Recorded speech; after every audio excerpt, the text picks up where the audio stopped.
on, everybody? Everybody out there in podcast land. This is the Matterhorn Studio, episode 50. That's right, I said 50. Episode 50 of What's the Matter podcast. And today, I'm in studio with beautiful Kel, as always, and we are talking about what's the matter with the dark. You once again, Kel, you didn't know what we were talking about. I didn't. Yeah, I didn't. Right, and I put all my pomegranates on today. My Persephone. Yes. It was weird because I was in my bedroom getting my jewelry together and getting dressed and everything, and I went, man, I'm feeling really Persephone today. A lot of Persephone energy. What is that? Persephone is a Greek goddess of the underworld. Okay. She was married to Hades, who abducted her and took her to the underground. Her mother was Demeter, and Persephone ate 6 pomegranate seeds and created the dearth of winter. Basically, it's the resurrection. It's the story of the resurrection of the seasons. I love it. Yeah, and Demeter caused the winter because her daughter was stolen. Yeah, so the stars were aligning, right? And I had a little surprise for you. We have Mr. Art Arreola in the studio again. Ooh. What do you think about that? Oh, man, this guy's, he sneaks into town. You never know when he's going to come in. How you doing, Art? Always great to be in Reno. I'm doing real well. Glad to be on the show today. Good deal. Yeah, we always have fun. So what's the matter with the dark? It could go in a few different areas, but I want you to kind of think, Kel, just like where fear meets meaning. Okay. Like that one? Mm-hmm. Okay, another one I have is when the unknown that shapes us. Okay. Kind of just chilling, huh? Yeah. There's nothing that's really struck her yet. Now, what about, you didn't know what's the matter with the dark. What about darkness, shadow, and the light we choose? There you go. That's better? There's one for me. Awesome. So what's the matter with the dark? I guess the main thing is like we always try to do these juxtapositions, right? And so the dark in essence are things, it's kind of a thing that we avoid, in general. Darkness, most again, normal people. She's already got her critiquing. She's already critiquing, but the thing we avoid, but it's also the thing that builds us, right? Because we're always, trying to work around things that build us. So what do we mean by the dark? Just clarifying, it's kind of darkness is comfortable when we sleep, but sometimes uncomfortable when we're awake. So why? Why is that? So we'll kind of have some fun with that. But first and foremost, let's go ahead and get a little bit of business out of the way with our sponsor, World Matters Incorporated, of course, allowing us to be in here and do the show and do a little promoting. Of course, the creator and producer of just the show, Big Bongo Productions. So let's define this as we normally do, Kel. 4 categories. So we have a physical dark, a psychological dark, an emotional dark, and a moral or behavioral dark that we'll be talking about today. Okay. So the first one, the physical dark, you're talking about nighttime. Sometimes these unknown environments, which real dark, you can kind of metaphorical kind of tie in there. There's a psychological dark where you're talking about fear, some anxiety of some sort, and I'll also talk about our shadow self, right? We all have a shadow self. And then, of course, the emotional dark, this is where depression, grief, somebody may have passed. Yeah, we're grieving something. Some sort of heartbreak, loneliness, depression. Yes, exactly. And then your moral behavioral dark is this is where we talked about cheaters before. So maybe some temptation of some sort. Maybe I'm thinking serial killers. Well, that was next. That was cruelty, some cruelty. That Sadism. would qualify for secrecy, things like that. So keeping people in the dark. Or maybe sometimes you keep yourself in the dark. So, but we're not glorifying darkness. What our goal is today is to understand it just a little bit more. So, Art, let's start with you. Why is darkness soothing at bedtime, but threatening at 2 p.m. in real life? The simple answer would be that we're more comfortable as we're trying to relax and avoid darker as compared to light, which kind of penetrates our eyes, and it's a distraction. Darkness is kind of a void, so you're creating a void to enter into that place where you could relax and disengage from light, disengage from activity, disengage from energy, if you will, because light is energy. Yeah. That would be the easy. There's probably a heck of a lot more technical. Yeah, for sure. What do you think? Hormones. It's biophysiological. Okay. Like the circadian rhythm, melatonin. Sleep is a whole biophysical process. And then what happens while you're asleep is a whole nother one. And that's why it's so important when your body does a daily bookkeeping for the day and kind of gets back to zero balance, tries to anyway. Of course, it's easier to sleep nocturnally at nighttime than if you were forced to sleep at 2 p.m. in the afternoon. It's very difficult because the light creates different hormonal reactions in what your, if you in your block brain. off your... That's bad. That's fine. I mean, know. blocking any simulating the dark. It doesn't have to actually be dark. Helps for your circadian rhythms depending on what your I forget there's a term for what your sleep type is. I'm a night owl, so I have a hard time. I'm up all night and I would sleep during the day. Right. Yeah. That's not good for your body overall. There are some people that can adapt to it, but we are. Well, no, I'm built that way. I'm wired that way. So if you're wired that way, normal daily life works against me. Right. I have to force myself to adapt to Right. the way the world actually works. But you're not the norm, though. No, That's what I'm saying. definitely not. Yeah. And then when other people that aren't wired like you try it, It screws them up hard. Yeah. People who try to stay on my schedule that aren't night owls get fucked up. yeah. Yeah. Most people Exactly. can't do it. Been Exactly. there. My first job, I worked graveyard for 15 years off and on, and that makes it worse because you're going different shifts, and the weekends would come along, and it You would have be a to bad act like a idea. normal human being. You're better off just trying to keep that Keep the same schedule. Yep. because it does mess you up. But yeah, you sleep so much better at night. And then there's always the gardener shows up. There's so many things that You have happen. to deal with stuff during the day. I can't imagine. Like working graveyard by yourself and trying to administer your life. It must be so difficult. I don't know how people do it, especially now after COVID. It got real easy for a minute when everything was 24 hours. But now that they've cut all that shit back again, I can't imagine trying to actually do that. Now, what is it about dark that sometimes symbolizes human behavior? Darkness it's like a metaphor we kind of use for it just because it's universal. Everybody kind of understands that light versus dark is typically a conflict and you prefer the light in most cases. We had that one episode on if humans were on trial, for their evolution or lack thereof. It was interesting. Like, Kel, I don't know if she's a tough grader, but they come out at like 68%. Mankind came out, I think, with like a 68% Is that grade. what it was? If I recall, is like, we would get a C. Higher than I would think. We would get a C with a very C plus. yeah, with a very forgiving teacher, so to speak. But We're grading on a curve. what's the difference between being comfortable with the dark and being consumed by it? Oh, big difference. Big difference. Mm-hmm.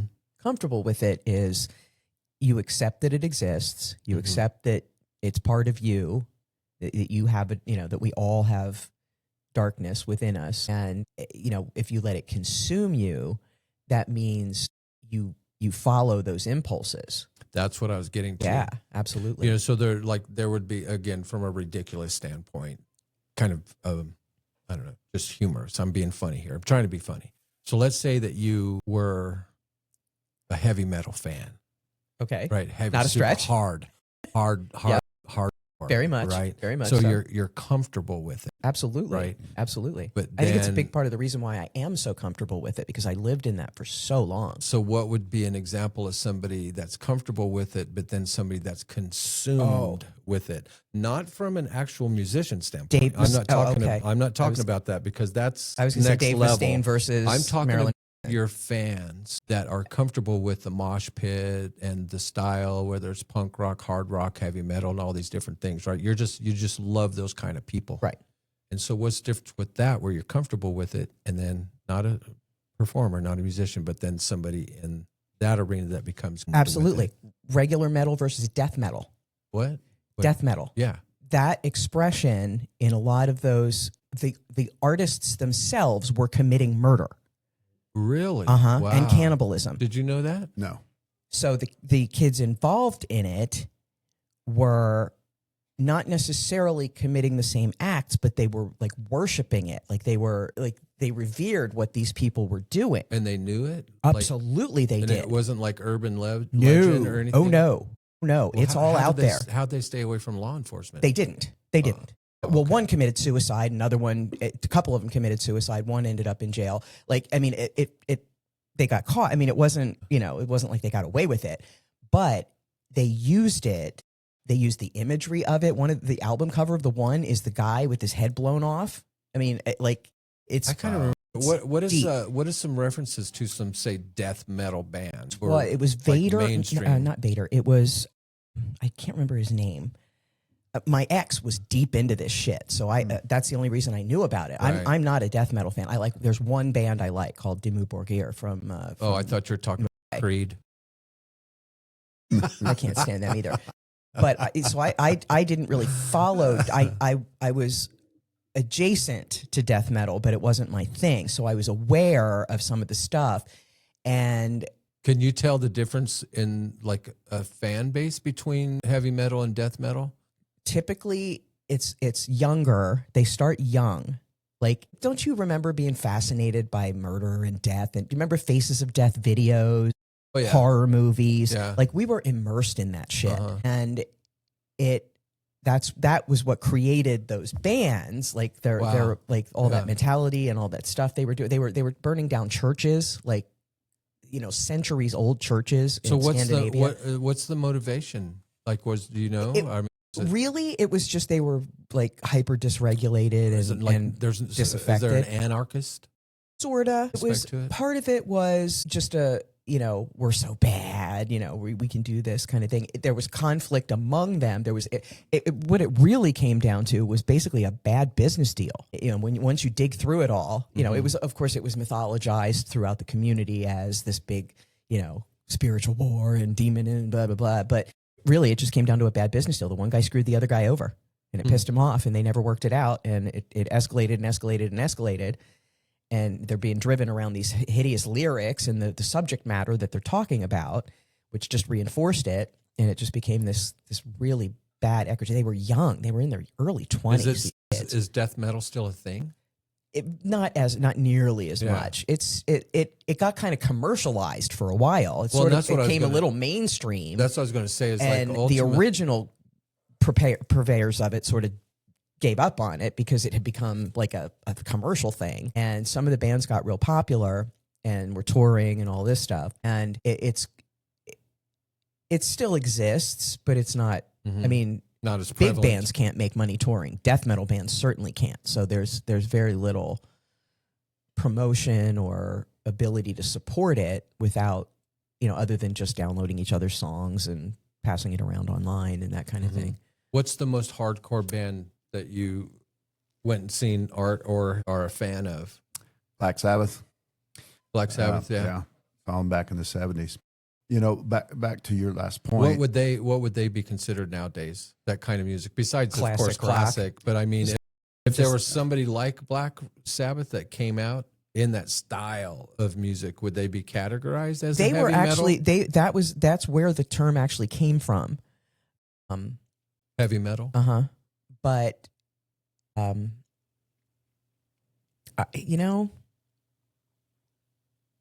that's something you can search. Yeah, I don't know what they would. Who was the first heavy metal band?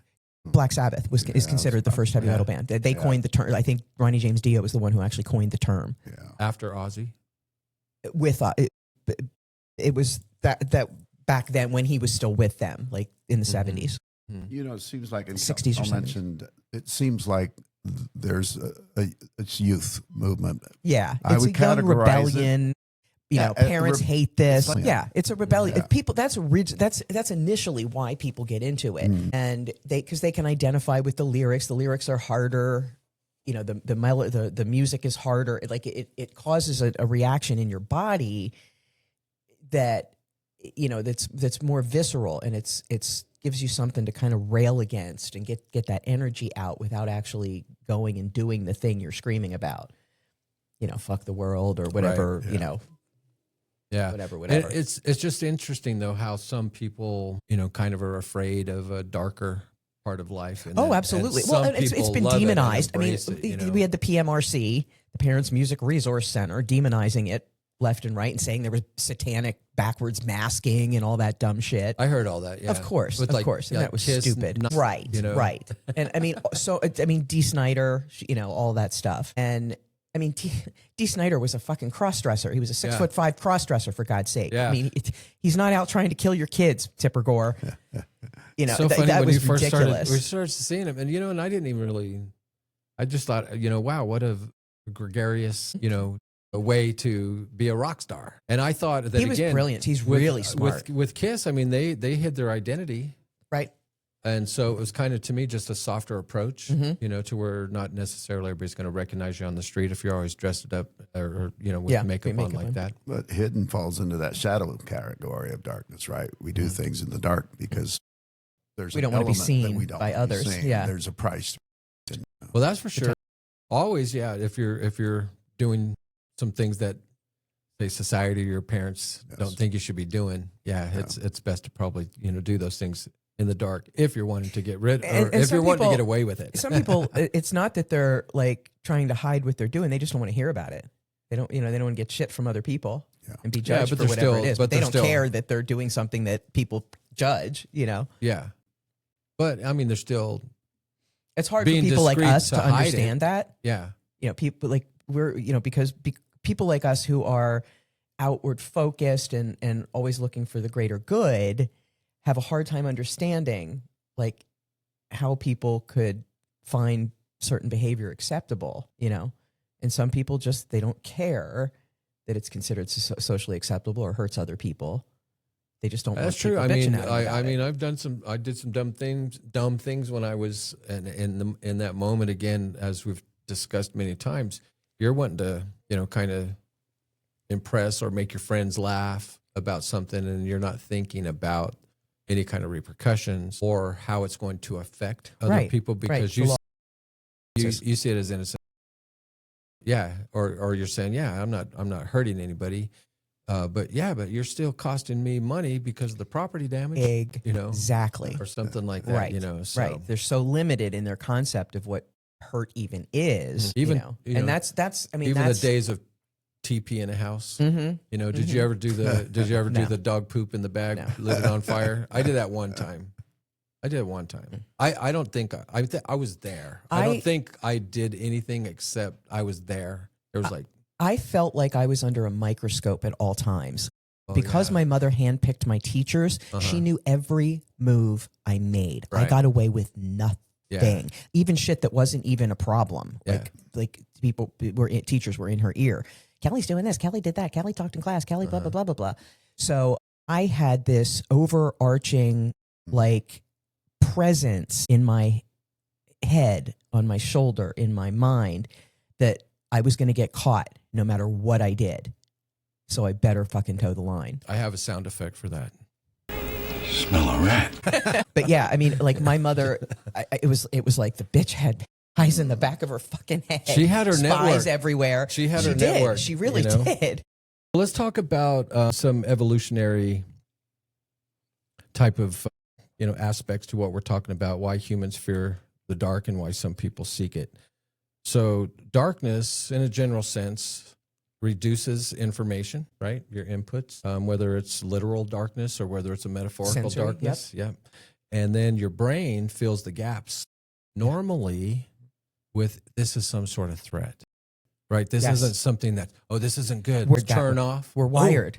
That's yeah. You know what I mean? We immediately think of the worst. And even the youngest years, right? Where'd the boogeyman come from? Right. Absolutely. When he's in the dark, right? Yes. And so that's an interesting thing right there. You guys want to comment on that at all? How darkness, we just kind of like, it reduces information and then we just assume the worst thing. It turns on certain sensors in your body. You know, it makes you, because you have low input in one sense, the others amplify. So now you can hear a little better. Your proprioception is a little more sharp. The hairs on your antenna. Hair is antenna basically. So they're standing up and they're sensing things. So you're getting input in many different ways that you're maybe not used to interpreting, and it forces you to, perk up a little bit, and then it also you get a little fight or flight chemistry going. That's true. It does heighten your sense, just like that example I just used. If all of a sudden the lights turn off, all of a sudden you do. You're just like, you start listening. Mhm. You see, or like it would be more frantic if, let's say, the lights go off and then all of a sudden you hear your window break, Yeah, or a scream, or something like sure. Yeah, laughter. well, Oh, somebody turning the like a There you go. like a diabolical chuckle. like a scream movie. A clown appears. Yeah. You know, they also have, you may have done it before, where you go in the caves or the caverns, and then when you're down deep, they turn out the lights just so you can see just how black it can be in there. There's a total void of light, and it Or has even in some of your, what are they called? The rooms that you go into. Yeah. Where, they'll be in there Yep. and you're supposed to be trying to look for something. You're feeling on the wall and it is like pitch black in there. So uncertainty triggers anxiety. Yes. So you'd agree with that, No right? question. Yes, Yep. absolutely. Comment on how the stress of, say, that given situation where you're in the dark for whatever reason, it could be literal or metaphorical, but stress makes the imagination louder.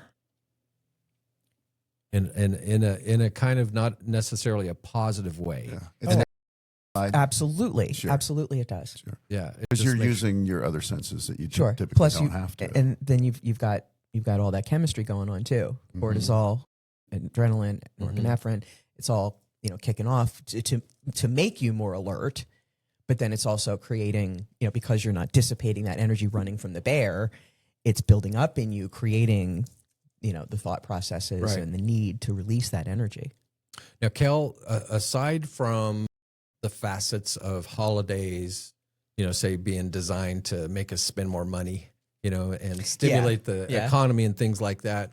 When you think about being scared, do you like Halloween as a kind of a holiday where the theme is kind of about scary things, about ghouls and I've goblins? gotten more back into it. Of course, I loved it as a kid, And you like dressing up in costumes, and going to a party. But my ex was like obsessed with it. Really? Because of the like that's As his part of that whole interests, yes. The thing with him was he was a little he looked like Charlie Brown. Did he have some sort of dark upbringing? No. Wow. No. Here the whole thing with him was he was like he was your quintessential nice guy. And just mild-mannered, meek, looked like Charlie Brown, identified with Charlie Brown, and this was his secret fuck you to the world. He'd been bullied as a kid, like we all were, and his parents were good, but they were, it was tough. They, boom bust oil economy in Odessa, Texas, and this was his little, you don't know me like you think you do. Yeah, so he's thing. like his persona, his public persona is just like, hey, I'm gonna go with the flow, nice guy, don't make I'll help waves. type of No, thing, right? it wasn't even Maybe so not much. that extreme, No, it but- wasn't. It wasn't even so much that. It was all appearance. I mean, it was all like Kind of like alter ego. alter ego. There we very go. much an alter. He Okay. played death metal guitar. Uh-huh. He was Oh. he was very talented. I mean, he was a good player. That's how I met him. He moved up to Dallas to play guitar in a death metal band that a mutual friend of ours was Okay. in. Well, that's how he initially got your respect. You're like, this guy's pretty cool. He's kind of cute. No, that wasn't it. He was obsessed with me and badgered me for 4 months until I finally gave in. Oh, that's right. I forgot. Yeah. And I ended up being his surrogate mother. Yeah. And I got him to meet all of his little death metal buddy bands, and he was big. His favorite one was George Corpse Grinder from Cannibal Corpse, Mm-hmm. and I got him to meet George, and that was Dream come true. yeah. Yeah. And there were that was easy. Death metal was easy to get in the position I was in because they never got any kind of coverage. Yeah. So, and I like I said, I liked. There was another one I liked too called At the Gates. Thomas, he was a real sweetheart. Interesting. But I saw them for what they were, and like what it was. It was just a quiet rebellion of the dorks. Like most death metal fans were introverts, bullied, kind of quiet underground, types that kind of then found each other, and they found this dark kind of grimmy type and it gave them that sort of, if you only knew, sort of secret persona without, if they needed to, but rarely did. It's always interesting how we, again, just when we're young, throughout life, we gravitate to these tribal instincts. Well, we gravitate to the things that Commonalities. that the masses are afraid of, that they judge or that they put down.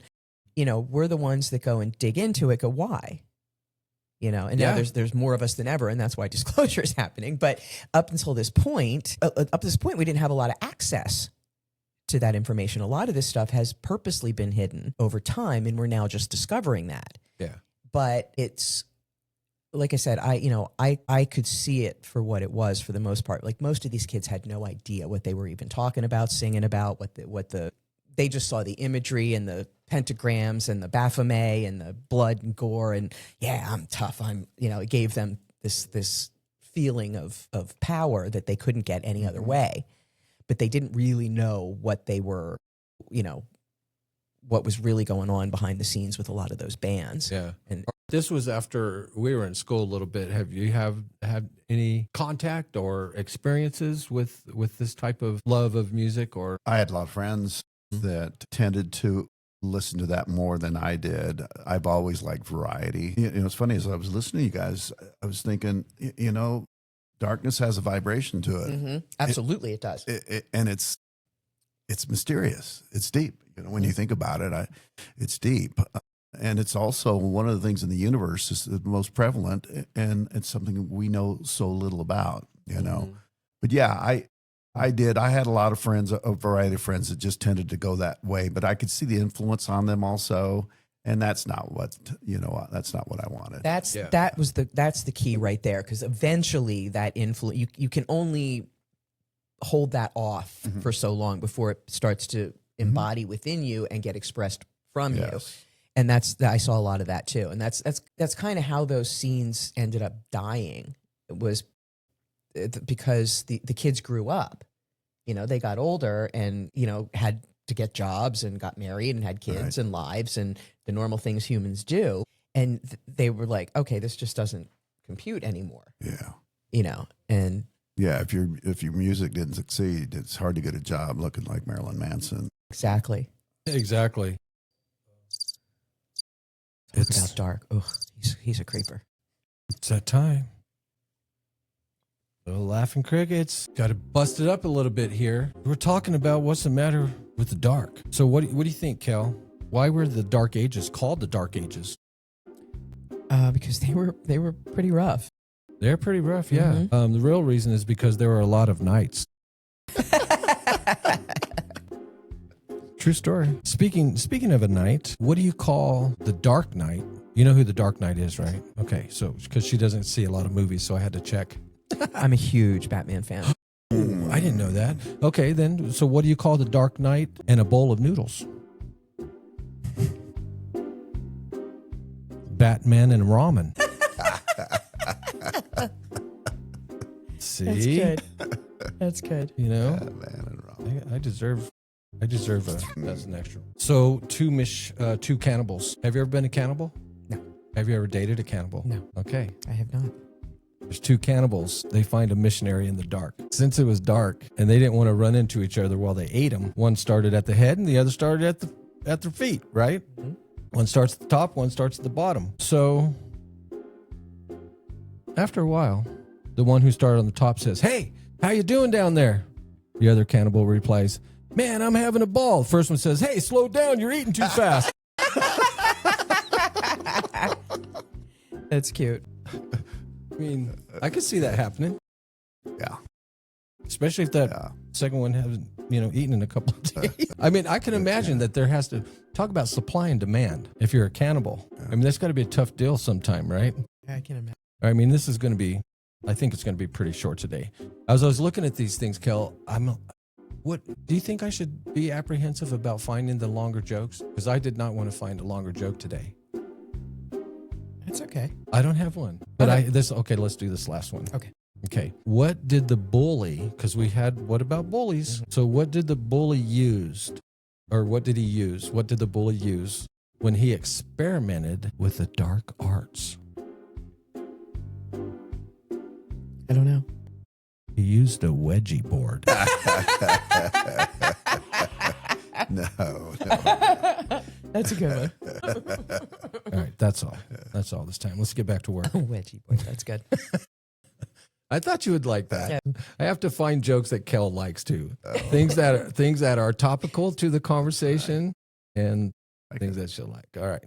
So now we kind of talked about why people sometimes embrace the dark. So let's talk about healthy kind of aspects of healthy embraces of the dark.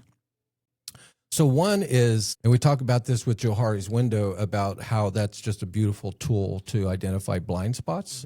Not so much where you're letting everybody else know what their blind spots are, where time and place, right, appropriateness, but always being able to recognize or predominantly recognize when somebody's pointing out your blind spot, right?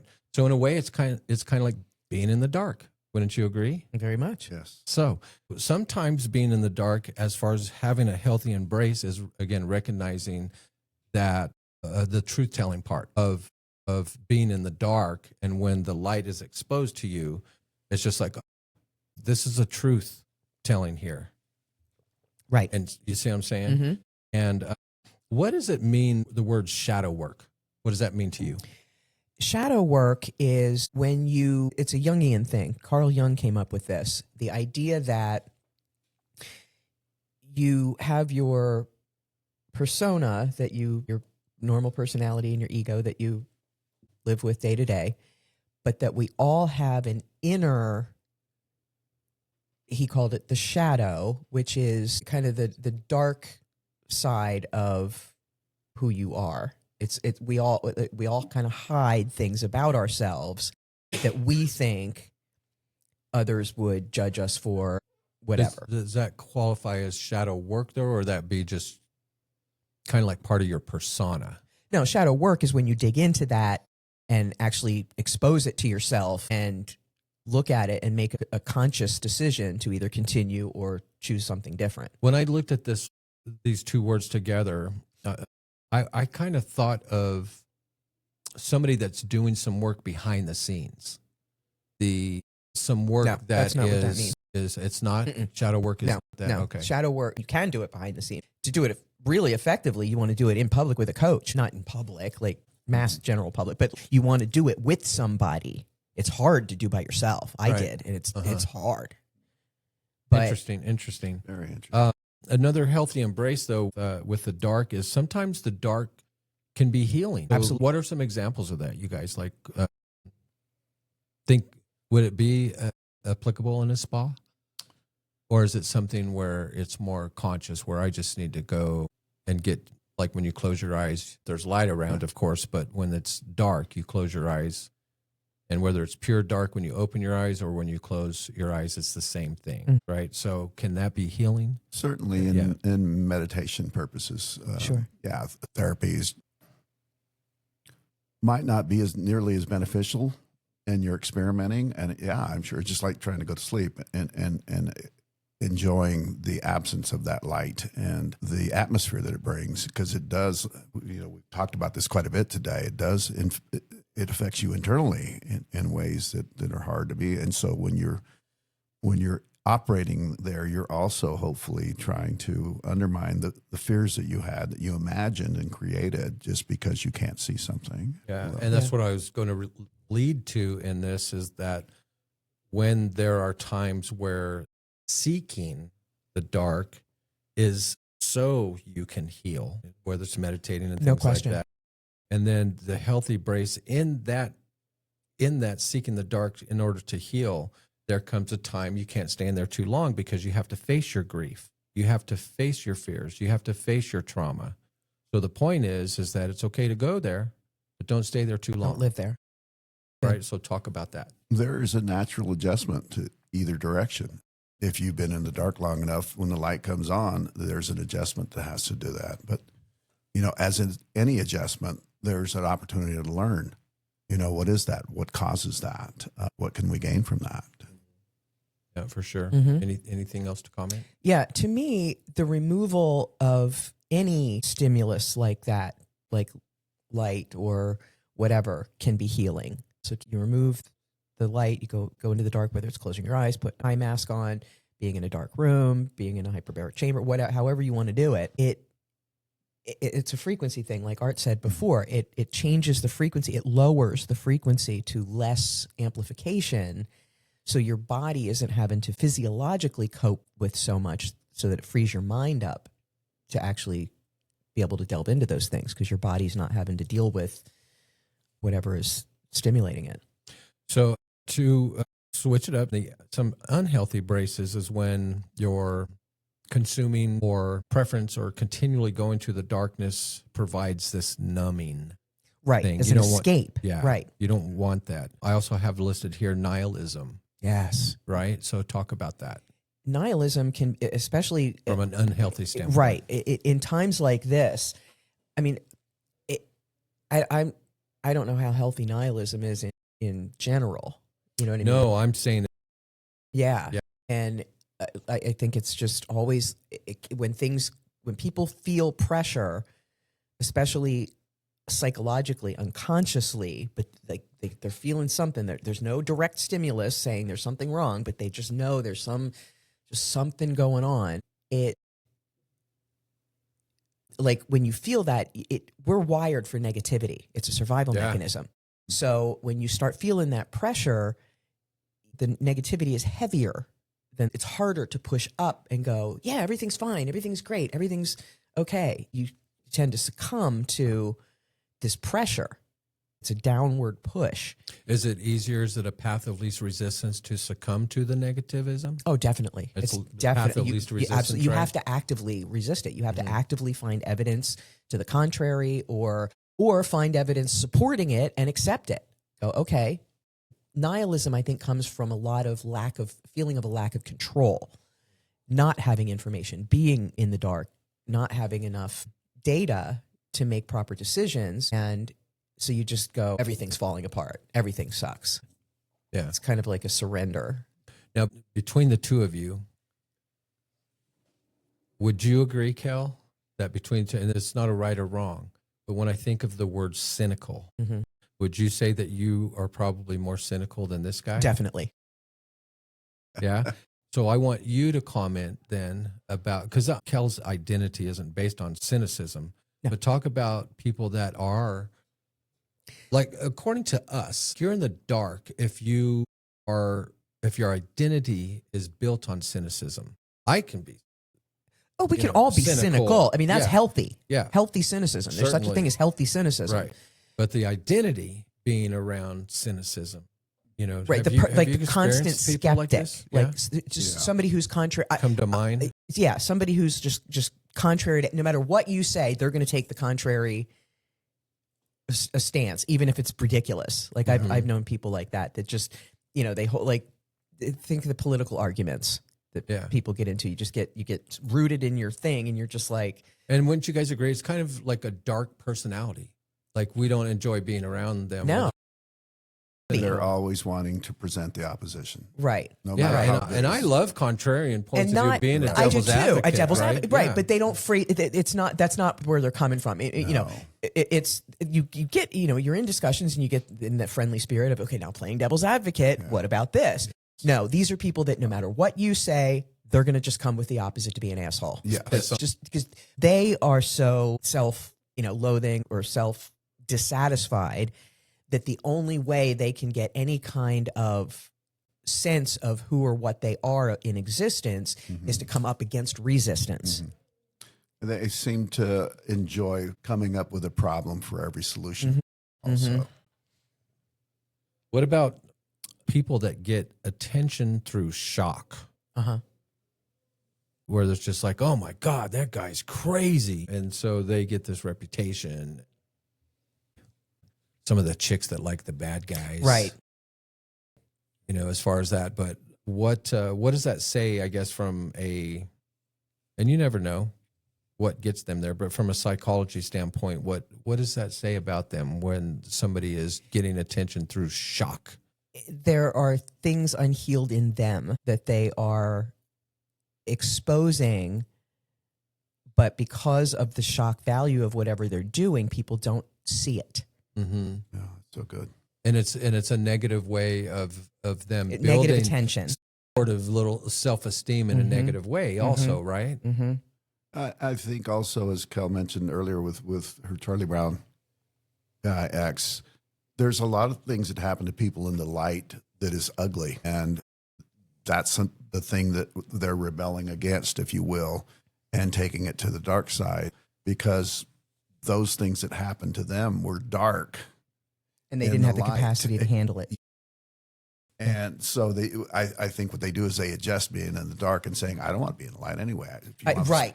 the spotlight on me, I am going to be negative. Yes. Yeah. Yes. I don't want it. Yeah. Like I couldn't get it, so I don't want it anyway. So Yeah. what's the sign, kind of riffing off of this, what's the sign, you can think of one, of somebody that's doing real work versus somebody that's just being edgy for whatever reason, whether they're in a heavy metal, Right. to kind of get a little bit of a persona going here, but there are times where people can be doing real work. Is there anybody or a particular band or somebody that that comes to mind of somebody that is kind of a little bit dark, but they do Queensryche. like how Because of the subject matter they were dealing with, they told the story of basically what exactly was going on 40 years ago in 1987 when they came out with Operation Mindcrime. If you listen to that record, end to end, beginning to end, you hear the story that they're telling. And it was exactly what was going on in the country at the time in an operatic, theatrical, storied way that if you knew, you knew. If you were paying attention, you knew exactly what they were talking about. Interesting. I was just sharing with Art today the band Filter back in 1987. Hey, man, nice shot. My mother knew Bud Dwyer. What? Wow. It's the first time he's heard He his was name he was today. a teacher in Pennsylvania. Yeah, he was a principal. not a teacher. Yeah, A he was principal. an administrator. Mm. Yes. So Yes. Queensryche. She was supposed to be in that room. So you're talking about some of the things that they knew about and they sang about, and isn't that what I'm talking about here? Because you know the story of why he did that. 11 counts. Absolutely. You He know, was for- corrupt as bullshit. He was an Mhm. asshole. He Mhm. was really, yes, he got caught, basically, is what And happened. his family got $1.2 million because he was able to do that before he was sentenced. Yeah, so $1.2 million went to. I did not know that. Yeah, Yeah, that was, Fascinating. my mother was supposed to be in that room that day. That's crazy. Mhm. That's great. How come she wasn't? You know, I don't remember now. Okay. I don't remember what happened. You probably heard Keller was cutting school or something. No. I had already graduated. That's right. I don't remember. But, you know, probably a good thing because it wasn't a pleasant day. No. And She was like stunned. Like for sure. She was quiet for a little while after. But the song basically said, man, what a statement. Your last public appearance and what you said. And it's a great song too. Yeah, it really is. It really is. really is. So let's see here. Let me flip the page. Okay, darkness as a teacher. So darkness, sometimes now we had what's the matter with breakdowns. And so with those breakdowns, sometimes those lead to breakthroughs, but you just have to get through it. Absolutely. And so the same thing. Sometimes when you have a breakdown of some sort, it seems dark. Your world seems dark, right? Heck yeah. And how do you get to where you're saying, I'm going to turn the darkness into light, proverbial, not to get too corny, and prepare for this breakthrough? Art, as a life coach, how important is it for people? I mean, it seems obvious. How important or how difficult, and the answer for them to actually bridge that gap between that breakdown and then, I forget what Kel called it, but there's this little in-between part, right? That decision part. Or how A gap between stimulus and Yeah, response. There you go. How are you going to take that gap right there and consistently be able to take it from that breakdown to a breakthrough? It certainly varies from client to client. If there's trauma involved there, that's going to be a whole Different issues. you're different talking about, issues. But it's certainly a tool that can be applied there because you're kind of facing your fears. But trauma is trauma. Fear is something, whether it's rational or real, your body's reacting to it. But there's certainly great opportunities. I was telling you earlier, man, I think about diving in the dark in the middle of the night of water and depths and just wondering what's going to come into view. Just that thought alone makes. But as we talk about this, we can certainly see there's a opportunity for therapy here. Obviously, the military uses that kind of training all the time because things happen in the dark that they have to do because they have to be discreet. Yes. What about darkness as a teacher, where a person takes failure and then forges that where it leads them to humility? Like as a practice, like sometimes people fail and they let that chink away at their self-esteem. And they Right? become more aggrandized to cover up for it a Mhm. lot of times. Taking failure and then having that lead to humility, which is a great trait. Sure. Right? Instead of, again, being angry. Insisting. I'm just not good enough. And then humility is just like, well, you may not be good enough right now. Lesson learned. How important is it to you? Mhm. You know, so there's a lot of self meetings in some of these things that we talk about. Darkness, by its own nature, is a form of isolation, immediate isolation. That's why we react. We could be in a crowd, but things go black. You feel isolated because you can't see them until you start to gain a little bit more senses, hearing. Yeah. And sometimes too, with the darkness, we had mentioned grief. Sometimes when you're grieving, right, you have to have this kind of self-monitoring level that you let the grief get to. You're going to get to a certain point of grief, right? And then, you don't want to go too far, too much depth. You don't want to go too far down. You start to self-victimize. You turn into a victim if you stay in grief too long. Because the darkness, it can either refine you or it can define you. That's absolutely right. That's a good point. Yeah. Fall into the Eeyore personality. Okay. And the problem is you can also surround yourself with people who will support that. Absolutely. So we got the lightning round now. So I want you guys to comment on whether this dark aspect is helpful or harmful. And of course, we always know there's going to be, well, it depends, Right. Stuff No, like we'll that. try But to- in a general sense, right? So dark humor. Is dark humor, Art, is it dark humor helpful or harmful? I love it. I do Yeah. too. If it's creative, yes, I love it. Yeah. It can be very helpful. Absolutely. We watched a movie last night. I told you to watch it too. So it's Which called Send Help. Rachel McAdams. It's kind of a castaway. It's got they get stranded on an island, and it's a survival type of thing, right? But so we told you that there was some dark humor. So would you agree? Yes. There was some dark humor, right? Absolutely. So what was give them one spoiler alert? What was your favorite dark humor part of the movie? When that ugly face just appeared in that loud crash, that I think she imagined it, right? Remember that time? Oh, because you got startled. I told you, I said, man, I felt that. Yeah, it went right through me. I said, man, that went through me. So it was a dream. So it was a dream, yes. a bad dream. Yeah. And so they did the classic thing where, say somebody's in front of a big screen TV and they're watching something very tranquil, and then all of a sudden you get this face that just pops out, like that. And I've seen people fall over backwards. Right. So that was the kind of scene that got him. It got him. That's horrible. We had already seen it, so we were ready for it.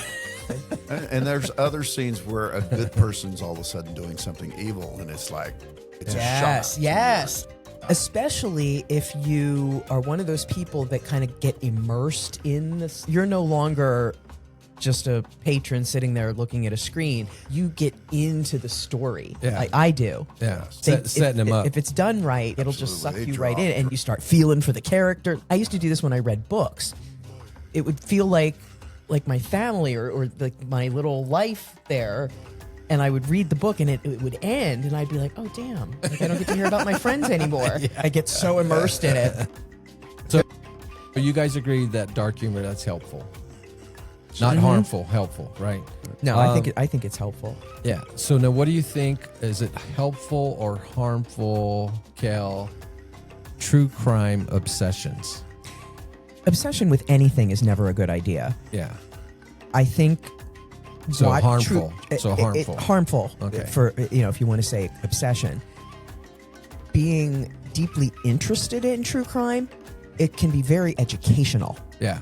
That's why women are so into it. Yeah. Because we study psychology We to watch, protect ourselves. Sometimes we'll what is it? Forensic files. We learn.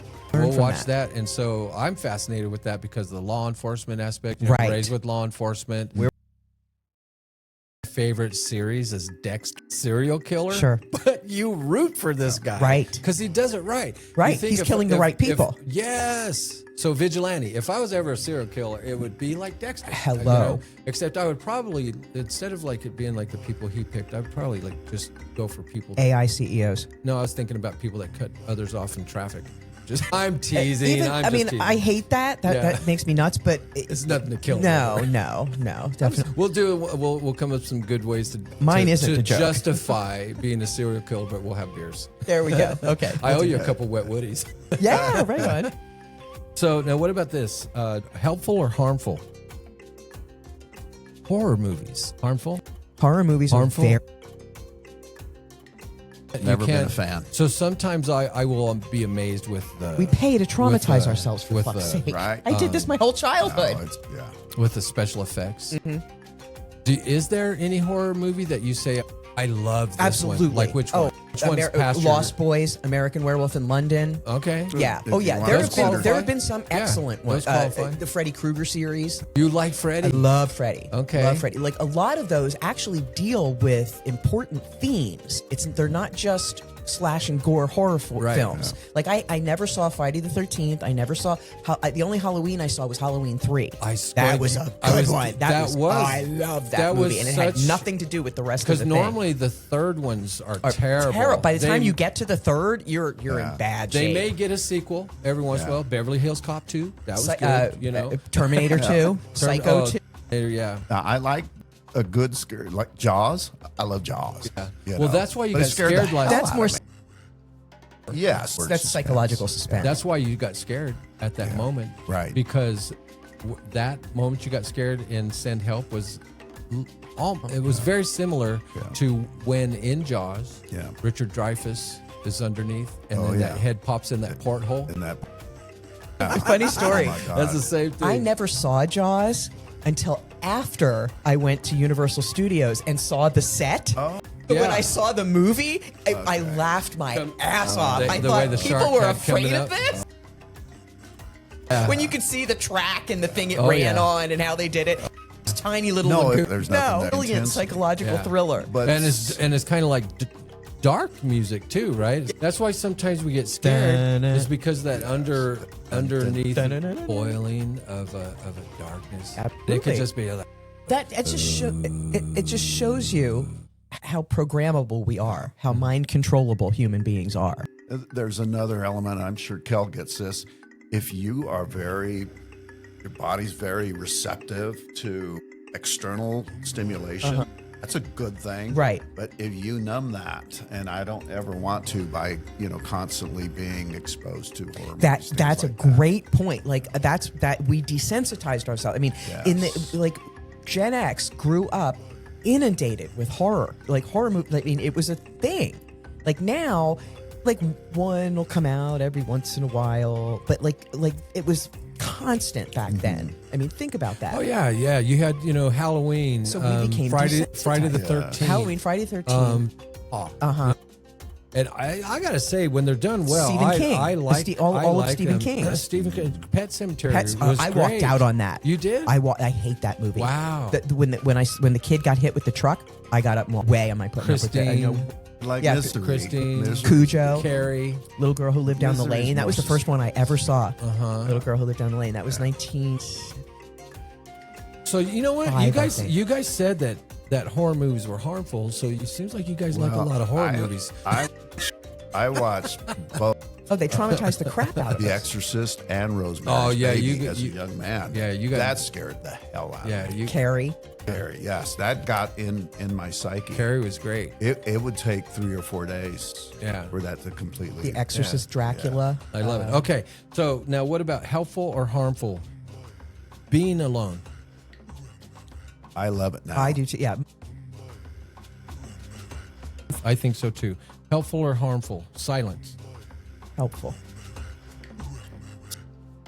Yeah, the silence of solitude, not keeping your mouth shut when you shouldn't. What about Jeff Dunham's Hacking? I'll kill you. Helpful or harmful? I mean, this seems like a no-brainer. Late night spiraling. Oh, terribly unhelpful. Yeah. Very harmful. Helpful or harmful? Confronting painful truth. Very helpful. Extremely helpful. Extremely, right? Not fun, Well, No, but especially in the road to beginning, healing. right? Helpful or harmful? Having a vibes only positivity, Very personality. harmful. Vibes, man. Very harmful. Society is we're living the societal delusion of that right now. Yeah. Oh, absolutely. It's Right. it's a philosophy, not somewhere to live. People we have gotten into this easy button mentality as a society that we want to find the one big answer to it all. There is none. There's no one way to do everything. There's no one way to know everything. There's no one way that things work. And that confuses people. People hate that, you know, Mm-hmm. and they don't want to do the work of figuring out what their way is, what's for them. They want to be told. They want to follow somebody else, or just do it easy. And They figure out life is a game, man. yes, it is. Life is a game. Video game. It is truly a I video don't game. want to be that Yes. 60-year-old man on skates. No job, no responsibilities, going down and just enjoying some vibe now. Yeah, no. Oh, we're gonna have some vibes. We're gonna go see Rush. What? I know. When? He made me. What? Yeah, the 13th. When are they coming? When? That's in. Oh, it was my first concert ever. Oh, I've 1982. never seen it. December 7th. I've never The seen day it. that will live in infamy. Yeah. Oh So my 1982. yeah, that's Changed my happening. life. We're excited. For We are excited. Yeah. All right, now third block. So the dark in real life. So fear, grief, trauma, temptation, and our shadow self. Let's talk about that a little bit. The shadow self, without woo. So shadow again. I kind of think of, like you mentioned, like this is these parts of you that you often deny, hide. You're afraid for people to find out things about you about this, right? The stigma is not as bad anymore, but I can remember when I had a medical marijuana card for my back pain, right? And there's people say, oh yeah, your back. I don't like taking pills. I don't like opiates or anything No. like that, right? But there was still there's a stigma about people finding out. Oh, This- medical marijuana. Yeah. Because I Yeah. tell people the same. I am truly a medicinal marijuana patient. I don't get high. It just takes my pain down and chills me out a little bit. Yeah, or it helps you get back to sleep. It You know, helps me some- sleep. That's some- exactly something what like it is. That's that. the main thing. It helps But me sleep. the shadow self is parts of ourselves that we deny, hide, or fear. And then the shadow leaks out. So check this out. So our shadow part, our shadow self leaks out as triggers, sarcasm, control, avoidance, resentment. Yep. Right? You guys agree with those? Sure. Right? And State of mind alcohol could bring out. Sure. Escape. so question relating to those things, our shadow self, how do you meet your shadow without hating yourself? You have to hate yourself first. Huh? Yeah. Because that's what tells you need to do the shadow work. Oh, I see what you're saying. That's a good comes approach. first. And I see what you're saying. I can't disagree with that. In the self-development world, which is what we're all about, is trying to be a life coach for somebody else. You got to know yourself. You got to really know yourself well, and then apply those things, practice, add value to you, grow, overcome your fears, all those things. And then you might be able to do that for somebody else. But yeah, it's going through those processes, but it's a never. It's never ending. It's I started to absolutely say, never it's ending. always- There is no end. There. And truthfully, it's not the most pleasant thing when you're having an industrial safety meeting with your shadow self. Right. Yeah. Come to Jesus meeting. Yes. But Yes. those are healthy conversations, and You have to have them. And you can really tell the people who haven't. Yeah. Like, you know what I mean? Right. Like Yeah. it's really obvious. You have when- no self-monitoring at all. The thing is, it's you said it's important to know yourself. The next part of that, it's important to accept yourself. Radical acceptance of whatever is, but however you judge yourself for it, I don't care what it is. But you accept yourself. You have to radically accept that this is here, right and here. I can't fix it. Not It's going to overnight. be here Yeah. until I acknowledge and accept that it's here. If I Right. keep resisting that it's not there, I don't see it, I don't That's touch it. I the don't- denial. Denial. That's the denial. Denial. Yes, Yeah. I agree Absolutely. 100%. Right. Absolutely. You have to acknowledge and accept before you can mediate. Correct. You know, That's exactly right. Yeah. And This then just is- because you accept that doesn't mean that you have to Ever. Exactly. Right, yeah. It's just you. It's You just like, radical here's where I'm at right acceptance is- now. It is what it is. Yeah. Basically, the bottom foundation of it is what it is. Where do we go from here? Yeah. Which is exactly why a lot of people they'll stop halfway. You know, they get stuck It gets hard. in the middle, Yeah. and you're neither back there or healed. Yeah, you've made progress, but it's you're not tough. done. It's And tough. it never ends. Once you get it, it's fun. Like Oh, once you get in the yeah. rhythm of it and you're not afraid of it anymore. Oh, The main reason people don't do it is they're scared to death of what they'll find Right. because they don't know who they Right. are. They've been putting up these masks and costumes and performances their whole life. Absolutely. when Or we're- divorce, Yeah. job loss, many parental loss, sibling loss. I mean, any kind of one of the major life experiences, there's a list. Anytime you hit one of those and it's from the unawares, shit starts coming up and you go into chaos if you don't know that this is what's going to happen. To me, that's the absolute, like the crux of the value of a coach or a counselor or a therapist, any helping professional practitioner that can hold your hand and sit there and go, you're okay. I promise this is the process. Everything you're experiencing right now is the way it goes. It's normal.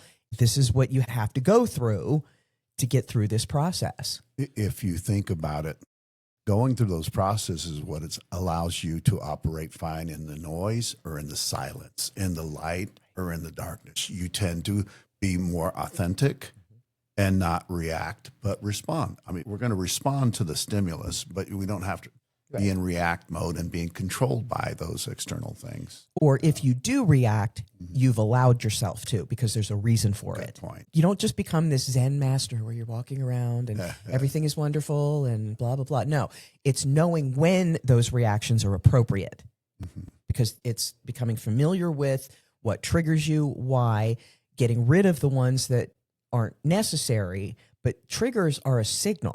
They're a sign of something. It's, hey, this is something you need to pay attention to. Sometimes you don't need to fix that. You don't need to get rid of it just because it's something triggers you. It's something that you're coming in contact with telling you, here, this is again, deal with it this way this time instead of that way. And we've talked about that before too. So as related to that shadow self, what's the difference between accountability, or I should say contrast the difference between accountability and shame? When you're in the meeting with your shadow self, contrast the difference between being accountable and then being shameful, right? Because you want to be accountable, but There's an you absolute see what I'm correlation. saying? Yeah. Absolutely. And to me, it's being accountable is being able to accept your actions, whatever they are. And if it's negatively impacted someone or something, being able to override the shame. But how do you do that though? Because I have an answer. I'm curious as to how you guys think about this and process this at first. To me, it's like a realization. It's like, okay, and sometimes shame is appropriate, but when it's not, when someone's trying to shame you for something that you did that inconvenienced them, but may not have been inappropriate, it's learning the difference and how to override the shame that you don't need to take. We as human beings, we have this inherent shame response. Almost all of us have been physically or Mentally. loudly disciplined in a way that created a trauma. We all have it. You know what I mean? We all have that shame. We've all been shamed. We've all done things that society deems shameful. Yeah. But so Art, I want you to be grounded and just imagine you're in a meeting with your shadow self. So I want you to contrast the difference between being accountable when you're dealing with the shadow self and then actually shaming or being ashamed, I should say. Well, there's so many directions. There's a great study on shame you can learn a lot about, but what's coming to my mind right now is if Cal is there, she's feeling shame. Okay, that's not a bad place. But I want to take her from shame to accountability. That means there's a process from there to, hey, I learned, I was ashamed of my behavior. I faced it. I didn't deny it. And now I've done something about it. Now I don't have to fear having to repeat it unless I get comfortable. But and I think that's where I'm going with this. So to me, and you guys follow up on this, and then we'll move on. So to me, when I'm thinking, okay, I'm going to ask this question to him. And so my answer would be the contrast, the difference between being accountable when you're talking to your shadow self and then just being shamed is that when you're shamed about something you're confronting with your shadow self, you just feel bad and then you don't do anything about it. Right. Where being accountable is you're feeling shame, but you're doing something about it. There's some sort of action, whether it's a change in your behavior, whether it's an apology, whether it's some gesture that you do because of your transgression. To me, that's the difference between meeting with yourself, your shadow self, and having an accountable attitude. And then just like, yeah, It's you know, the action. I'm kind of like, yeah, I messed up. My bad. Yeah. You know, Yeah. you feel bad, but there's no action. There's no accountability. It's kind of like being at your best friend's house. You're a little over tipsy. You break. Yeah, you break a You glass break or a his vase. little. Shut up. Is this a real story? No, there's no shame there. That was funny. No, what was funny was It Darcy. wasn't for me. I did. I felt Darcy some shame because I was saw- tipsy. Yeah, she saw it. She's just like, I'm going to bed. We had four grown men out there just flashing back a little bit to maybe some of the high school, college days. It was fun, though. Yeah, It was productive. All right, so let's see. Dark experiences that create light. So this is going to make you guys think, but it's a pretty cool question, if I do say so myself. Do you consider yourself real? Like you keep it real? Oh, yeah. Art? Oh, yeah. Absolutely. Okay. Uh-huh. So, Art, you go first. Tell us about the moment. Share with us the moment where you, same question for you, Kel, where you got real. When was the moment that you got real? It's funny you should mention that because for me, shame can only last so long. And after a while, it's frustration because nothing is happening. So I think shame or frustration or knowing that I'm better or should be or could be, that's kind of the springboard that ultimately leads me to change because it's not going away. It's like after high school, I went right to work. And soon after that, I started having dreams about being back in high school, being late, being tardy, all that stuff. It became very obvious I needed to go back to college. The minute I signed up, those dreams went away. So it's something I think internal for me, not so much external. Oh, I see him doing that. I want to do that. That doesn't motivate me as much as, is that my gift? Is that my skill set? Is that my destiny? How much time do I have left? Is that a good use of my time? Should I be on a podcast? Should I be in Reno? Should I be? Yeah, I got you. What about you, Kel? What was that moment where you became real? Oh, there have been so many. What was the first one, though? I'm talking about the moment where you became. Oh, as a Real. kid? Jeez. I guess we should define that first, right? What I mean by becoming real is where you let go, I guess, of the fake facades. Yeah. And you decide that I'm going to be me. And if people don't like me, fuck them. Yeah. I don't care. Like I'm going to be true to my North Star based on the values that I've developed and the values that I share, things I have in common with people that I care about. And no matter what, I'm going to be me. I don't need to fake it anymore. Yeah. And so that moment, because I could tell you're there, you were real. Oh, yeah. That's like a skin shedding Recent. moment. You're outgrowing who you are internally. Relatively recent. If you, like, I would evolve masks. Like I would trade one for another. Within the environments I was in, I had no choice. That's just how it was. Between a narcissistic household to corporate, to school control, to corporate control, like the environments that I was in that time period forced me. And then of course, being ADHD, undiagnosed ADHD, I was masking all the time. I had been told from the get-go from my parents that I was unacceptable and to constantly being adjusting and this and that. And I think it's probably a little different for women than it is for men. We take a longer route to get here. But for me, it started probably after I left Nathan. 2015 was pretty. I was getting closer. That was I was starting. your skin shedding moment. Yeah, I was starting to get not as concerned with other people, with what they thought, with helping. Before, I was in constant savior mode, constantly looking for people to help, to rescue, to like reaching down. You know about the savior victim scenario? What do you mean? It's one of the fallacies of failures, failure of success pillar. Kind Right. of think of it like Right. that. Well, and really what I was doing was running from my own shit. I didn't want to focus on myself, and society will applaud that all day long. Right. Oh, so I had mother identity, and it wasn't until probably moving in with my mother started where most of my delusions started to shatter. And I think probably the stark realization that she just did not love me was kind of a crux point. And it was my birthday, probably 6 years ago, probably 2019, I want to say, Now, did you, or like, 2020. in a good, man,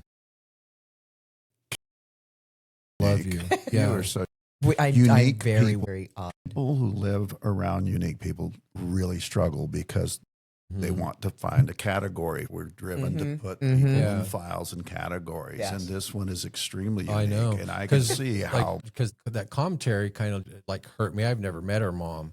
It hurt me because I care about her, and knowing that she's had that kind of pain. And all I can offer is you feeling that way. I would offer that, not that it's not inaccurate, but maybe I would just say maybe not entirely, because there had to be, I guess, some sort of Sure. And she could maybe the perform it. depth of She or she the could do it type of- cognitively. yeah. And there you were, know. if I was complying, then I was in the So good graces. you're talking about there was a conditional love, very 100%. right?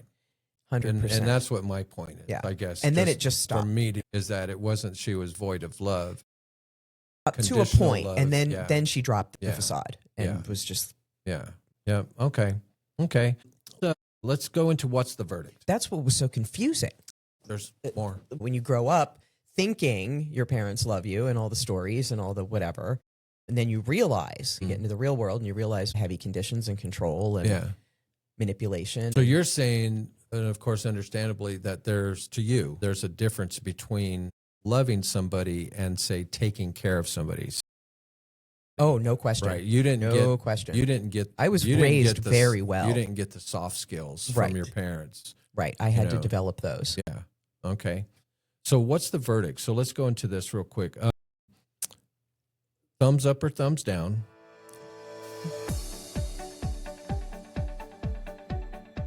Most people that fear the dark, it's not literal dark.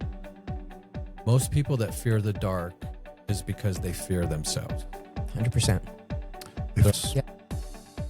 Yeah. Their own behavior, they can't trust themselves. They don't know Yes. how they'll react in any situation. Mhm. absolutely. Okay. Agreement. What's the verdict? Thumbs up or thumbs down? Darkness is necessary for growth. 100%. That's how this whole For growth. construct is Right. created.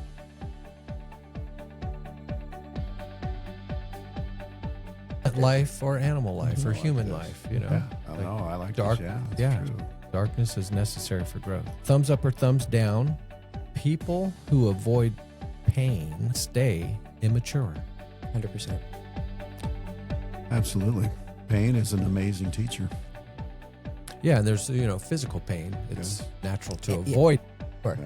but oh man, I stubbed my toe more than ever now. Let's see. Okay, so what's the verdict? Thumbs up or thumbs down? Dark humor is healthy. I think. To most audiences. Yeah. Oh yeah, but we're always cracking up. There's We work too There's hard. some not to funny crack stuff, up. Oh, man. yeah. There's some funny stuff. Not quite Tarantino.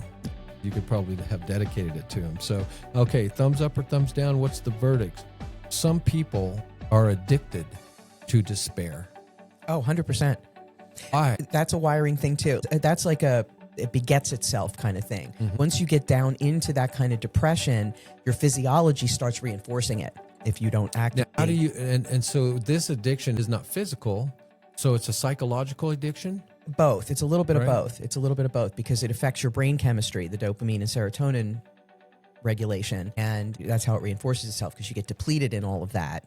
And the neurons don't fire properly or often enough. I'm thinking And of, it just- I'm it always sort of thinking self-perpetuates. of, in this situation, I'm thinking of Bad Luck Schleprock. Wowsy, wowsy, Woo, woo, woo. Or Eeyore, maybe. Eeyore. Mhm. Yeah. The difference is you and I can do that, but we're human beings.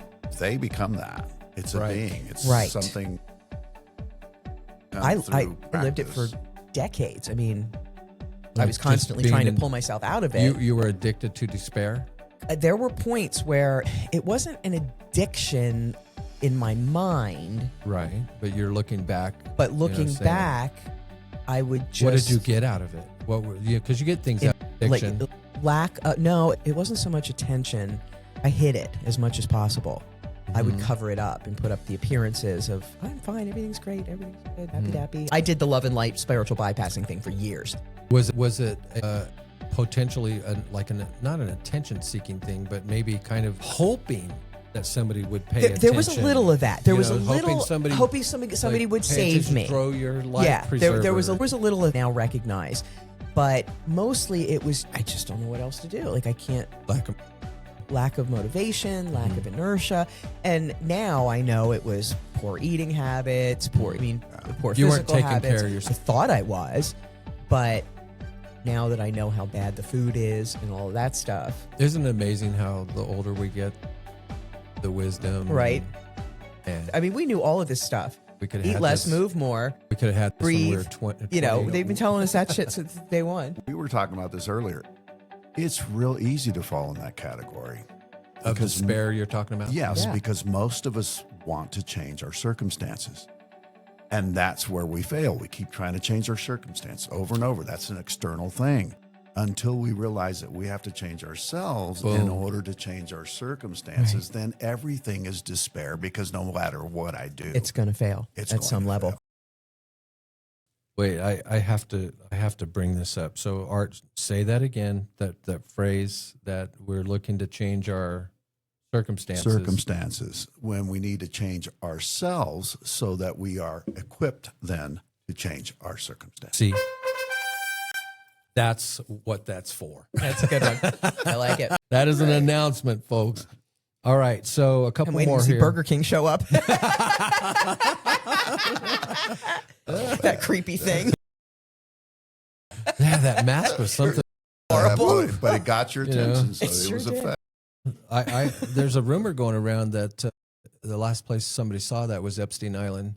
Oh my! I don't know where that came. Oh, the Oscar Mayer Wiener Burger- reveal. Burger King mask on Epstein Island. It just all right. So, what's the verdict? Thumbs up or thumbs down? You can't heal what you won't face. 100%. Absolutely. Absolutely. Okay. Thumbs up or thumbs down? We should stay positive, no matter what. No. Can't No, do it. That's what's gotten us in this I mess. can't do it. That is what has gotten Yeah. us in this mess, because what we've done is we have enabled psychopaths and narcissists to take over by being nice, Yeah. by being positive, by just Gotta seeing stay- the good in everybody. Gotta No. stay positive, Bullshit. man. All right, thumbs up or thumbs down? Trauma makes people stronger. Not always. It In can't- general. In general. Trauma recovery makes people stronger. Trauma itself, no. Yeah, trauma itself. Yeah, I see what you're saying. You know what I'm saying? Like you're talking about in the moment, when it's happening. That's not making you stronger. So that's something that's happening to you, but the coming out part and how you deal Dealing with with it it. Yep. is, I like that. I like that. Okay. All right. So matters of fact. Got about maybe 10 more minutes here, 10, 15 more minutes. So how to walk through the dark without living there. So think about it like that. So matters of fact that'll help you be grounded in that stress. How many times do we talk about this, Kel? Sleep, stress, and uncertainty. You can count on that amplifying your fear. Yeah. It's going to amplify and make the darkness seem worse than it really is. So make sure that you're getting sleep. Stress relief. So let's talk about that Uh-huh. a little bit. How do you deal with stress? Like you go first, Kel. I have a whole routine. I That's have, what I'm talking yeah, about. What's your routine? I Let's have compare a our whole routine. spate of somatic practices, exercise, the way I eat, the media I expose myself to. I'm very conscious of those practices, and I do a lot of breath work, meditation. Somatic regulation techniques. The butterfly hug is one of my favorite. Ranging, where you sit with your face forward and you roll your eyes one way and then the other. Shaking, how we see animals do this after they've run and then they stop for a minute and they do this. That's a somatic release technique. Okay. Stretching, Yeah. Tai Chi. So you take a physical approach, right? That's your first go-to, right? How about you, Art? When stress, like you're in a stressful moment right now? It's a physical process. Yes. So it needs physical mediation. You know, it depends on where the stress is coming from. If it's coming from within me, reacting to an external stimulant, that it's an old habit or something, then I respond completely differently. That compare and contrast to that to, you mentioned walking in the dark. I would never be here if I did not continuously walk through the unknown. That's what personal growth is. You don't know what it is, but you keep going. You literally, as you're personally growing every day, you've never been here before. I've never been to this place before. I envisioned it. I thought about it. I created the connections. The universe brought me everything, but I'd never been here before. So you have to get comfortable walking in the dark. It's like driving at night on a road you've never been in the mountains. The light only shines so far. What's around the corner is unknown, but hopefully you've kind of did the research and you've done some map and you've talked to somebody who's been there before. But it's absolutely required to become successful, in my opinion. This is one of the things I work on with my clients is getting comfortable, pushing through. You could always go back, but not recklessly. But again, knowing that growth is uncomfortable, healing is PT is uncomfortable. Sure. There's no way of getting around it, but it's not just to inflict pain. It's to understand it. There's different types of stress. Yes. You could be stressed out at work. You could be stressed out because you have received some bad news. You could be stressed out because things aren't quite going your way.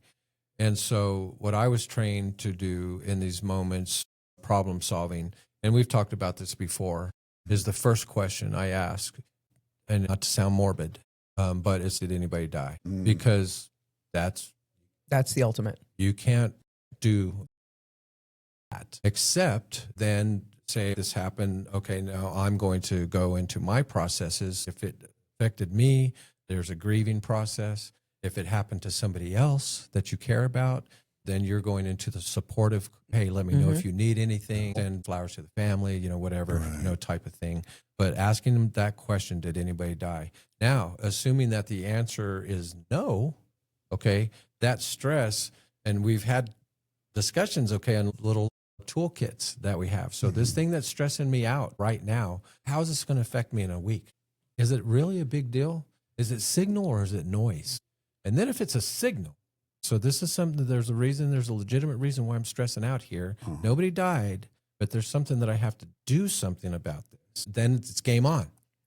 Just take off the stress. Now it's a game. The first thing is problem solving. I have a problem here. Let's identify it. And then what are some viable solutions? I can't think of anything. Well, you better call somebody then.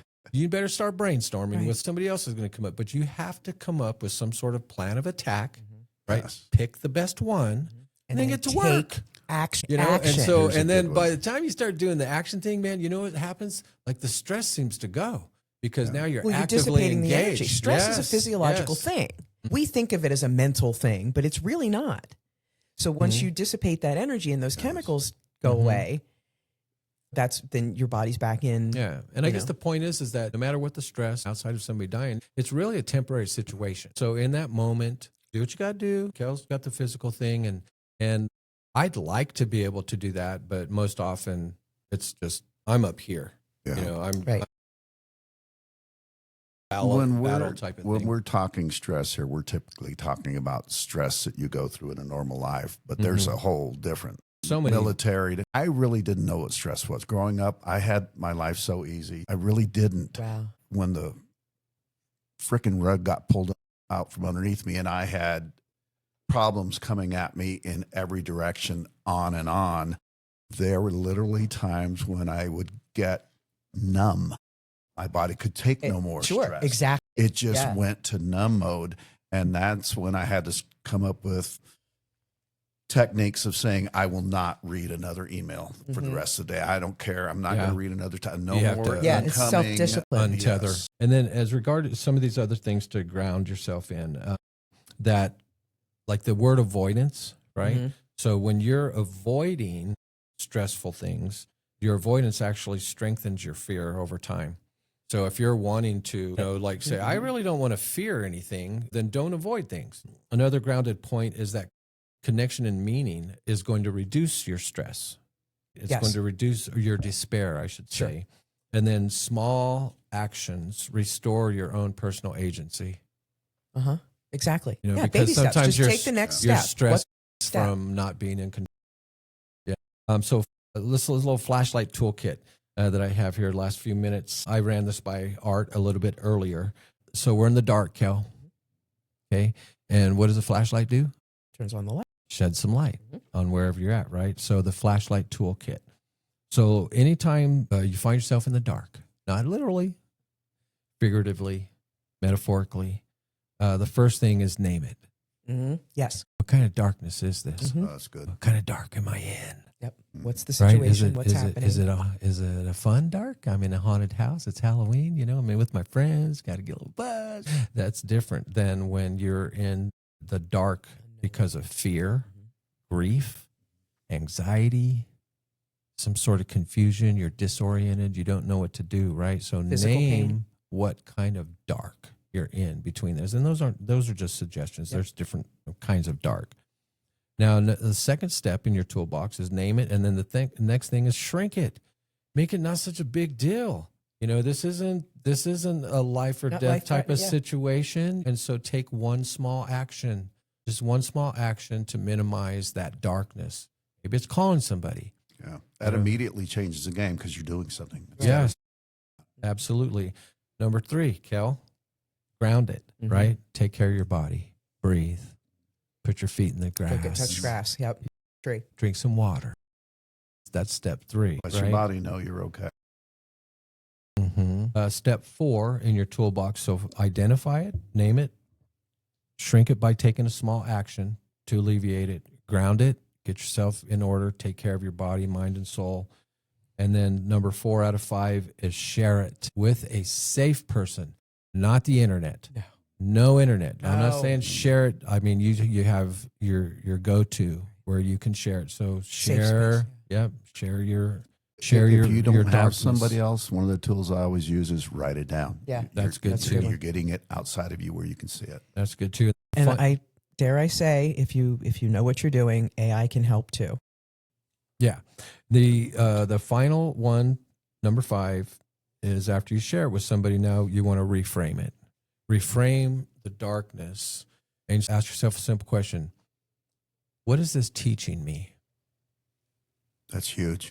That's your 5th step, right? So identify it, make it smaller, shrink it by doing something about it, ground it, make sure your body, mind, and soul, again, different strokes for different folks. So whether you're doing breathing, exercising, whether you're stretching, whether you're going on a hike, whether you're getting your toes between the ground. The other thing with that too, the somatic piece is once you name it, find where you feel it in your body. Oh, Where does it that's so reside? important. Heart, head, gut, Yes. feet, knee, pain in the shoulder, whatever. Find it in your body because it will be there. Would probably be in the grounded. Yes, no, under so the- yep. the part where your body. Exactly. And then share it with a safe person and then reframe it. Okay. Milestone moment here. Let's all of us do this. It's basically fill in the blank. I'll go first. The dark revealed blank. That's mine. So when I think about this, the dark revealed, that's not so scary. Yeah. Because every little kid is kind of afraid of the dark and stuff, and the dark isn't so scary. No, Sometimes the dark's peaceful. Like at the end of a long day, when you close your eyes, the dark isn't so scary. Especially when you think of dark being unknown. Right. I have some unknown in my life right now for sure. This podcast is an unknown. Yep. Right. So unknown of whether we're going to make it to episode 100. I would bet on it. I would. I don't see why not. I bet we're probably going to get to 100, but Okay. that's mine. The dark revealed that it's not so scary. Okay, so now, Kel, you're next. The light I choose is blank. Fill in the blank. The light I choose is consciousness. Nice. To be aware, to participate, to be in this thing. Yeah. Not to delude myself, not to cover my eyes to things that are clearly going on, to call them out. Yeah, I love it. Yeah. All right, Art, fill in this blank right here. If you're in the dark, do this first. What is it? Know where I'm at. Good point. And if you're in the dark, how do you know where you're at? I got to figure out, how did I get here? Gotta Right. navigate, yeah. You're talking, if I'm in the dark, you're going to find out where you're It at. ties in Yeah. with what Cal said. It's awareness. Where am I at? Just to react and respond. If I'm sinking in the dark, some of my responses will take me down deeper. So I want to be careful that I know where I'm at before I do more harm to myself. Stop, look, and listen. Yeah. And so I process, even if it's just a second or two. You're at. Really good. If you're in the dark, first find out where you're at. Yeah. No, Yeah, that's pretty really deep. Very. That's really, really good. Exactly right. I love it. All right, so let's go final comments on the show today, on the episode. What are your final thoughts, Art? I had no idea just how good this conversation would be. Mm-hmm. Excellent. That's part of the fun part, huh? Always great work. It's awesome. But- It's so I had awesome. no idea it was going to be like And this. I always mean it. You know I mean when I say this was Yes. good. Yeah. This was How awesome. something so simple. Okay, you go, Cal. What's up? I thought this was great. I mean, this is a core conversation I have almost daily with somebody, So, I mean, this is what we do. We are like the prospectors with the headlamp on, digging through the mine ahead of everybody else, because we already know we can handle whatever comes at us. Yeah. What at this point, like that's kind of how I feel. Like you were talking about driving around the mountains and in the dark, and you can only see so far with your headlights, and you just kind of hope that the way ahead of you is clear. To me, I hope the way ahead of me is clear, but I also have contingency plans. If this happens, I do this. If this happens, I do this. Like when I'm in traffic, I can be a little, let's say, assertive as a driver. But I know exactly at any point, if anything, like I can already tell if this guy comes up here and this happens, I'm going to do this. Like I know where all of my reaction points are in that scenario. And so it's just knowing that you can handle whatever comes up, even if you've never faced it before, but you've got the internal strength and trust within yourself to go, whatever it is, I'll figure it out. What do you Or think? get help. What do you think of Danica Patrick? I love Danica Patrick. I knew it. She's knew it. Awesome.